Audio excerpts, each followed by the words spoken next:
didn't all these other religious leaders say we should be kind to the poor and we should be humble and, we should treat people with respect? And, what's the difference between Jesus and all these other leaders? Well, after over 400 years in slavery, God comes to the children of Israel who are in exile, and he says, I'm going to take you home.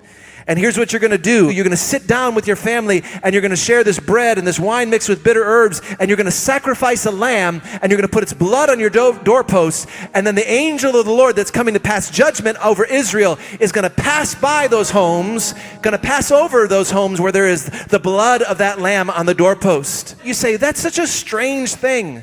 What a strange formulation. Why the bread and the wine? But why the lamb? Why does that lamb have to be sacrificed? And then you fast forward all the way to the New Testament, and you see that it was all a setup. It was all a picture being painted so that we would have a richer, deeper understanding of what Jesus was doing, because Jesus then sits down with his disciples on the night of his betrayal, and he says, we're going to celebrate the Passover dinner, this Passover feast together, and I'm going to break the bread, which is now my body, and I'm going to share the wine with you, which is now my blood of this new covenant that's going to be made. And the disciples are all going, what is going on here? We know about this. And here's their main question: where is the lamb?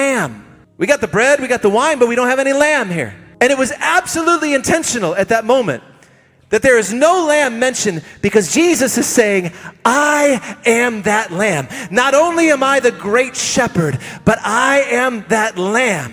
And this is what sets Jesus apart from all the other leaders that we could look to, from all the other people telling us that we should be good and decent. And Jesus is the shepherd who laid down his life and became the lamb that was a sacrifice for our sins so that we could be delivered from death to life, from slavery to freedom.